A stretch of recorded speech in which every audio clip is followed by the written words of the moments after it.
haven't even recorded audio for this, and I already know I'm gonna get hate for this one.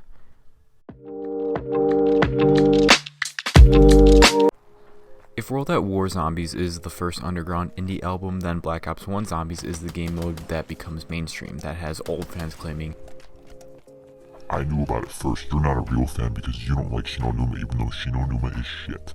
Nobody cares. Because this map came out on the launch of Black Ops 1 and was not locked behind campaign, it is safe to say that Kino Der Toten is one of the most iconic zombies maps of all time, as it introduced a lot of new players to the mode.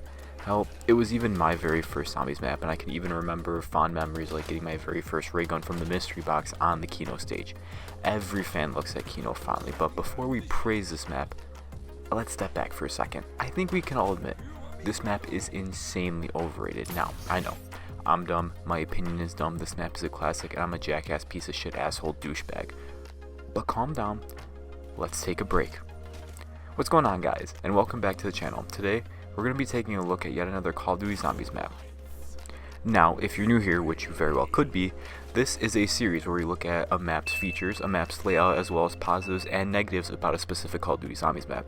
Now, get your popcorn and your snow caps ready because today, we're talking about Kino Der Toten, the Theater of the Dead.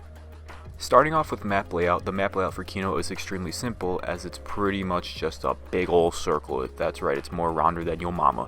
Yeah, you have the spawn room. Here we have a teleporter mainframe, quick revive, and a few wall weapons. This is also the infamous spawn room with the staircase that you can dolphin dive down and down yourself. Guys, this is what dying feels like. Gonna catch me riding dirt. From here, you are given two options. You can go up to the stairs and proceed that way, the right option, or you can go under the stairs and proceed to the alleyway.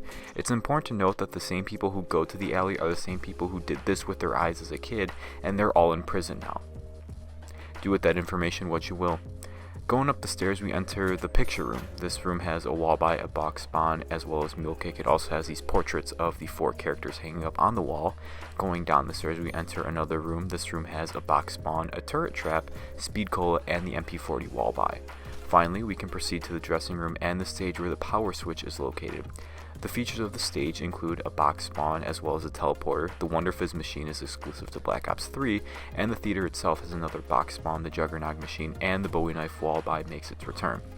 If for whatever reason you're curious about what the other side of the map looks like, once you open the door underneath the stairs, you're greeted by a little room that contains a fire trap, a box spawn, and fuck all. From there you can proceed to the alley, which looks really nice because of how bright it is, but the area itself is just very tight and congested, and the zombie spawn is really unpredictable here. The alleyway is home to the double tap machine, a box spawn, and a wall by. The room upstairs also has a box spawn and an electric trap, and this room also leads directly to the stage as well. If we go to the stage and we link the teleporter and then we head to spawn and link the mainframe, the teleporter is going to lead you to the projector room.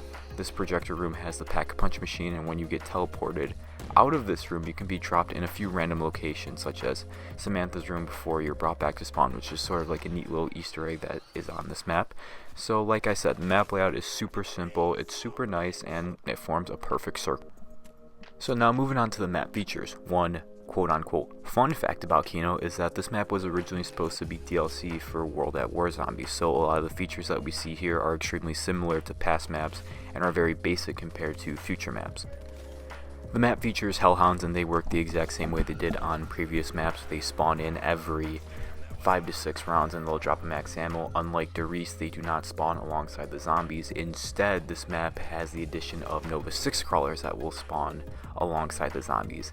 These are tiny little sensitive smelly boys that are going to crawl around on all fours, and if you kill them, they blow up and release a gas cloud that's going to kill surrounding zombies, and it will temporarily blind the player.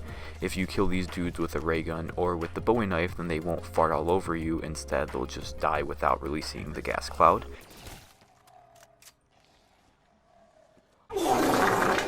You serious, my brother? These are a neat addition that worked for this map, but they would eventually become overused as they appeared in maps over and over and over and over again. This map also features the return of the electric traps. We know the electric traps. We love the electric traps. These little suckers are spread all over Kino Der Toten, and they are there to make sure that you can kill zombies at higher rounds, which is very, very efficient. In addition to these, we also have a few variations of traps, as we now have the addition of turrets as well as the fire trap. These are kind of cool, but they are very inferior compared to the electric trap, just because they don't kill as efficiently, and they are definitely not as easy to use as the electric traps. Instead of the Sigma Male Whiny Bitch Wonder Waff gun, this map features the debut of the Alpha Male Chad Thunder Gun. This baby's just a really big gun that shoots a big blast of bullshit at zombies, and it sends them flying as far as the eye can see. This gun is super overpowered, and it works great as an oh shit type weapon. If you ever find yourself in a corner, oh shit, just shoot this overgrown hairdryer and watch the zombies get Thanos snapped out of existence. Finally, this map also features probably the most iconic musical Easter egg in all of Call of Duty Zombies. If you hold square by this rock and spawn this rock in the dressing room and this rock by the alley, your ears are treated to the most heavy metal song ever shat out by Satan Zanus, 115.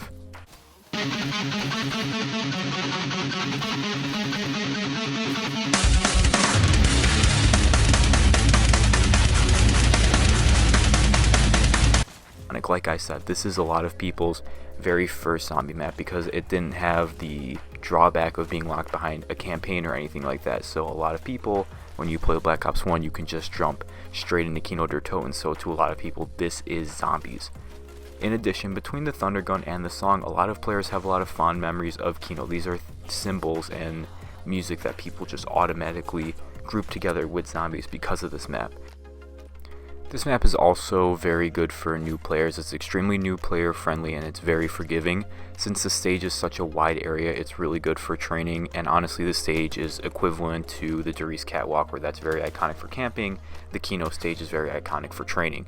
The Thunder Gun also ensures that the players always have a get out of jail free card, because it's not like the Wonder Waff where you have to be more tactical with your shots. You just sort of shoot the Thunder Gun wherever you want, and it'll kill whatever's in front of it, and you have to be especially shit at the game to really die with the Thunder Gun. As far as negatives go, this map is boring. In addition, this map is insanely ugly, especially if you're playing it on Black Ops 1. I'd rather watch paint dry than play this map. I'd have more fun going through the 7-mile spanking line than replaying this map. The new traps on this map are kind of cool, but they strike me as being knockoffs of an already great and established electric trap, just because they don't really get the job done the same way. Once you turn the power on, it's really hard to find the motivation to keep playing this map because there's really no challenge.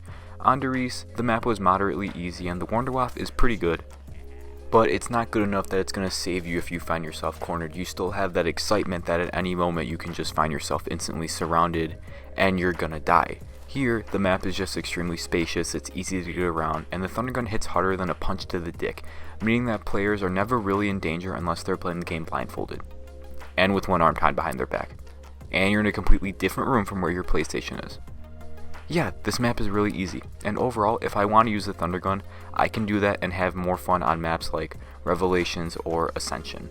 Because while easy, at least those maps are more engaging than Kino is. In addition, the Nova 6 crawlers are included on maps like 5, where I feel like they sort of fit the vibe of 5 a little bit better than they do on Kino.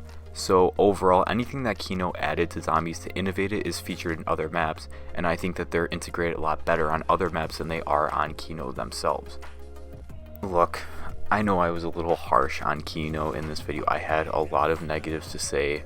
Overall, Kino is not a bad map. It's not the worst map by any means. In fact, I will still say that Kino Der Toten is the most iconic zombies map of all time. When people think about zombies 9 times out of 10, they are thinking about Kino Der Toten.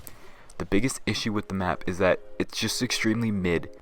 Like, once I have the Thunder Gun and the Ray Gun and all my perks and the power on, I know that I'm never gonna die. So once I have all of my setup complete, there's no real reason to keep on playing Kino because there's no more excitement there. In addition, if I wasn't gonna make this video, I can't think of a reason why I would ever go back and really want to play Kino. Yes, I do carry a lot of nostalgia toward this map, but I feel like nostalgia is all I feel, because when you look at it objectively, Kino's just not that great. And yeah, this is my first zombies map ever, and I'm always going to give Kino that credit. I think I'm always going to have a soft spot for Kino just because it was the first. But once you take off the rose tinted glasses, you realize that Kino's really, really overrated. There's just not that much to it. and especially looking at it from a 2022 lens, I have so many other options that I would really rather play a majority of other zombies maps over going back and playing Kino. Thank you guys so much for sticking around and watching. As always, if you liked what you see here, like, comment, and subscribe. If you guys have any nostalgic stories from Kino Der Toten that you want to share, be sure to drop them in the comments. Or maybe you want to change my mind. Maybe you want to convince me that Kino is not as overrated as I have made it out to be. Again, drop that in the comment section below. As always, thank you so much for watching, and take care.